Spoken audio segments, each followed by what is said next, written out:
Welcome back to channel ஜோப் சரி தமிழா. IP intelligence bureau அப்படின்னு சொல்லுவாங்க. ஒரு மத்திய அரசு நிறுவனமான அரசு உளவுத்துறையில் எம்டிஎஸ் மல்டி டாஸ்கிங் ஸ்டாஃப் அப்படிங்கிற நோட்டிஃபிகேஷன் சற்று முன் ரிலீஸ் பண்ணியிருக்காங்க. 10th பாஸ் பண்ணியிருந்தால் போதும். அதே மாதிரி தமிழகத்துக்கு இருக்கக்கூடிய வேகன்சிக்கு தமிழ் கட்டாயம் ப்ளஸ் தமிழ்நாட்டில் வசிப்பவராக இருக்கணும் அப்படிங்கிறதையுமே சொல்லியிருக்காங்க. என்ன தகுதி, என்ன சம்பளம், இதற்கான தேர்வு முறை எப்படி இருக்கும் எல்லாத்தையுமே டீட்டெயில்டாக நான் இந்த வீடியோவில் சொல்கிறேன். ஒரு குட்டி இன்ட்ரோ ஸ்கிப் பண்ணாதீங்க. டைம்ஸ் ஆஃப் இந்தியாவில் ஒரு ஆர்டிக்கல் வந்திருந்தது. அதாவது H2 ஆஃப் 2025 2025 பாதிக்கு மேலே கிட்டத்தட்ட 72% of employers maximum of IT companies அவங்களுக்கு தேவையான ஆட்களை எடுக்க போகிறாங்களாம். ஓகே, ஐடி கம்பெனிஸ் நிறைய ஆட்கள் எடுக்க போகிறாங்க, அதெல்லாம் ஓகே. உங்களை எடுத்துப்பாங்களா? எடுத்துப்பாங்க. அவங்க ப்ராஜெக்ட்ஸ்க்கு நீங்கள் யூஸ் ஆனால் ஃபர்ஸ்ட் அவங்க என்ன மாதிரியான ப்ராஜெக்ட்ஸ் பண்ணுறாங்க அப்படிங்கிறத நம்ம தெரிஞ்சுக்கணும். அவங்க ப்ராஜெக்ட்ஸ்க்கு மெயினாக full stack developer, data science, UI UX, artificial intelligence, devops, digital மார்க்கெட்டிங்னு தான் தேவைப்படுது. இது எல்லாத்தையுமே நீங்கள் வீட்டில் இருந்து கம்ப்ளீட்லி ஆன்லைனில் கற்றுக்கலாம். அதுவும் தமிழ்லேயே கற்றுக்கலாம். டிஸ்கிரிப்ஷன் லிங்க் தரேன், அதை டச் பண்ணி ஜஸ்ட் ஸ்க்ரோல் பண்ணி இந்த ஃபார்மை மட்டும் சப்மிட் பண்ணுங்கள். ஃப்ரீ கெரியர் செஷனுக்கு அவங்களே கால் பண்ணி ஃபர்தர் டீட்டெயில்ஸ் எல்லாமே சொல்லுவாங்க. உங்கள் கல்வி தகுதிக்கு தகுந்தாப்புல நீங்கள் எந்த ரோலை சூஸ் பண்ணலாம் எல்லாமே கைட் பண்ணுவாங்க. கோர்ஸ்க்கு ஃபீயும் இருக்குது, இஎம்ஐ ஆப்ஷனில் பே பண்ணிக்கலாம். அதுக்காக இங்கே ஜாயின் பண்ண வேலை அப்படின்னு சொல்ல வரல. அப்ஸ்கில் பண்ணிக்க பெஸ்டான இடம். இவங்களும் நிறைய இன்டர்வியூஸ் சஜஸ்ட் பண்ணுவாங்க. நீங்களும் ஃபுல் எஃபோர்ட் போடணும். செல்ஃப் ரிசர்ச் பண்ணுங்க, ரிவ்யூஸ் பாருங்க, நிறைய பேர்ட்ட சஜஷன் கேளுங்க. பிடிச்சிருக்குன்னா ஜாயின் பண்ணுங்க. டிஸ்கிரிப்ஷன் லிங்க் தரேன் free career session. Coming back to the notification. IB intelligence bureau அப்படின்னு சொல்லுவாங்க. மினிஸ்ட்ரி ஆஃப் ஹோம் அஃபேர்ஸ்க்கு கீழே செயல்படக்கூடிய ஒரு மத்திய அரசு நிறுவனம், அரசு உளவுத்துறை. இங்க இருந்து பாத்தீங்கன்னா மல்டி டாஸ்கிங் ஸ்டாஃப், அதாவது எம்டிஎஸ் அப்படிங்கிற பதவி வந்திருக்கு. கிட்டத்தட்ட 350+ வேகன்சி இருக்கு. இந்த போஸ்டிங் எதில் வருது அப்படின்னா குரூப் சி நான் கெசட்டேட்டில் வருது. Okay, general central service. ஆரம்ப சம்பளம் பாருங்கள் 18,000 56,900 வரை இருக்கும் ரிட்டையர் ஆகிறப்போ. இது இல்லாமல் அடிஷ்னல் அலவன்ஸ் பெனிஃபிட்ஸ் எல்லாமே சேர்த்து ஆரம்ப சம்பளமே கிட்டத்தட்ட ஒரு 30,000 வரை இருக்கும். இதில் பாருங்கள் ஸ்பெஷல் செக்யூரிட்டி அலவன்ஸ் இருக்குது, கேஷ் காம்பன்சேஷன், இந்த மாதிரி அடிஷ்னல் பெனிஃபிட்ஸுமே இருக்குது. இதற்கான கல்வி தகுதி என்ன அப்படின்னா மெட்ரிகுலேஷன், அதாவது 10th பாஸ் பண்ணியிருந்தால் போதும்.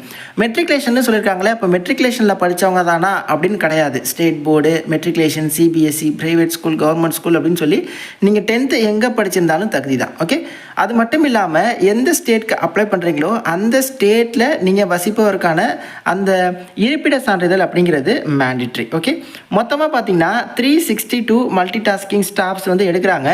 இதில் நம்ம தமிழ்நாடுக்கு சென்னை அப்படின்னு சொல்லி கொடுத்துருப்பாங்க. ஸோ சென்னை ரீஜன் எவ்வளோ அப்படின்னா 10 வேகன்சி, 10 மல்டி டாஸ்கிங் ஸ்டாஃப்ஸ் வந்து எடுக்கிறாங்க.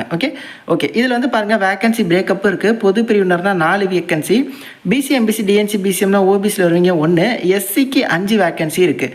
எஸ்டி, இடபிள்யூஎஸ் இந்த 2 பிரிவுக்கும் வேகன்சி இல்லை. அப்போ நாங்கள் அப்ளை பண்ண முடியாதா ப்ரோ அப்படின்னா நீங்கள் அப்ளை பண்ணலாம். பொது பிரிவில் இருக்கக்கூடிய இந்த 4 வேகன்சிக்கு எஸ்டி பிரிவு, இடபிள்யூஎஸ் பிரிவு சேர்ந்தவங்க நீங்கள் விருப்பம் இருந்தால் அப்ளை பண்ணலாம்.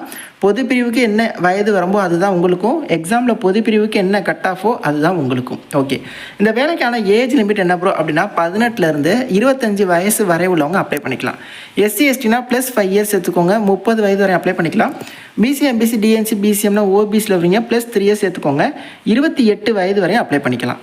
வர டிசம்பர் 14 வரை டைம் இருக்கான். அதற்குள்ளேயே நீங்கள் இதற்கு ஆன்லைனில் அப்ளை பண்ணணும். இதுக்கு வந்து Tier 1 Tier 2 அப்படிங்கிற எக்ஸாமினேஷன் இருக்குது. Tier 1 அப்படிங்கிறது அப்ஜெக்டிவ் டைப்பில் வந்து இருக்கும், ஆன்லைன் தான். ஸோ இதில் வந்து 4 ஆன்சர் கொடுத்து ஒன்று சூஸ் பண்ணுற மாதிரியான கேள்விகள் இருக்கும். General awareness, quantitative aptitude, numerical, analytical, logical ability, English language. Okay, இதுதான் பார்த்தீங்கன்னா மார்க்ஸு. டோட்டலாக 100 மார்க்ஸ், 1 மணி நேரம் உங்களுக்கு டைம் இருக்குது. ஒரு கொஸ்டின் தப்பாக இருந்தீங்கன்னா 1/4 அதாவது 0.25 மார்க் வந்து டிவைட் பண்ணுவாங்க. தேர்வை நீங்கள் தாராளமாக தமிழ்நாட்டிலே எழுதிக்கலாம்.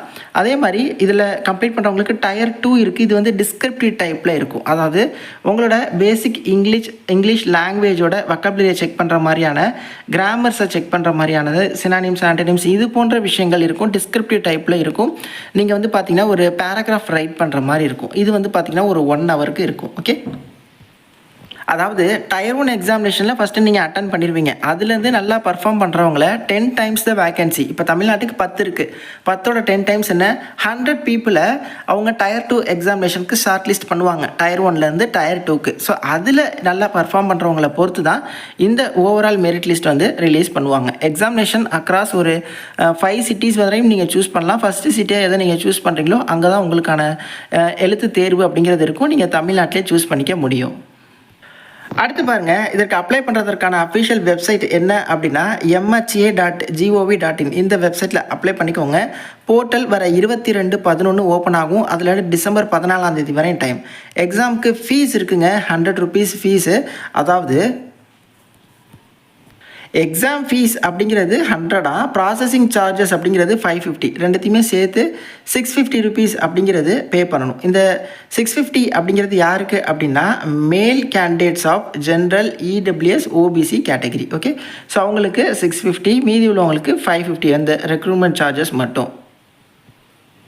அதாவது இந்த எஸ்சி எஸ்டி ஃபீமேல் கேண்டிடேட்ஸ் மாற்றுத்திறனாளி நண்பர் உங்களுக்குலாம் பார்த்தீங்கன்னா எக்ஸாமினேஷன் ஃபீலேருந்து எக்ஸம்ஷன் கொடுக்குறாங்க. பட் அந்த ப்ராசஸிங் ஃபீயான 550 வந்து நீங்கள் பே பண்ணணும்.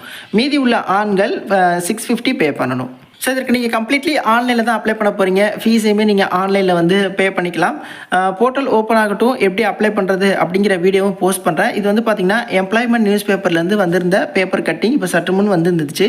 இந்த பேப்பர் கட்டிங்குமே நம்ம டெலிகிராம் குரூப்பில் போட்டு விட்றேன். நீங்கள் டெலிகிராம் குரூப்பில் ஜாயின் பண்ணுறதுக்கான லிங்க் டிஸ்கிரிப்ஷன் பாக்ஸில் தரேன். அதை டச் பண்ணி நீங்கள் ஜாயின் பண்ணிக்கோங்க. செக் பண்ணுங்கள், வேக்கன்சி கம்மி தான் நம்ம சென்னை ரீஜியனுக்கு, தமிழ்நாட்டுக்கு. பட் அந்த வேக்கன்சிக்கு தமிழ்நாட்டிலேருந்து அப்ளை பண்ண போகிறோம். ஸோ 10 பேர் நம்ம சேனல்லேருந்து பார்த்து அப்ளை பண்ணட்டும், ப்ளேஸ் ஆகட்டுமே. அது மட்டும் இல்லாமல் மற்ற ஸ்டேட்ஸ்லாம் பாருங்களேன், 6, 7, 3 இந்த மாதிரி கொடுத்துருக்காங்க. ஸோ ஓகே, 10 அப்படிங்கிறது ஒரு டீசெண்டான வேக்கன்சி தான். ஸோ இன்ட்ரெஸ்டடாக இருக்கிறவங்க ப்ரொசீட் பண்ணுங்கள். அதற்கு முன்னாடி லாஸ்ட் டைம் இந்த ஐபியோட எம்டிஎஸ் போஸ்டிங்ஸ் எப்படி இருந்தது, பணி எப்படி இருக்கும், எக்ஸாமுக்கு என்னென்னலாம் ப்ரிப்பேர் பண்ணுற மாதிரி இருக்கும், எக்ஸாம் கட் ஆஃப் என்ன இருந்தது, இது போன்ற விஷயங்கள் எல்லாத்தையுமே இன்னும் நீங்கள் நிறைய ரிசர்ச் பண்ணுங்கள். யூடியூப்லேயே அவைலபிளாக இருக்குது. அதுக்கப்புறம் கூட ஒரு டிசிஷன் எடுங்க. நிறைய பேருக்கு இந்த ஷேர் பண்ணுங்கள். தேங்க்ஸ் ஃபார் வாட்சிங். Take care and bye. Tata.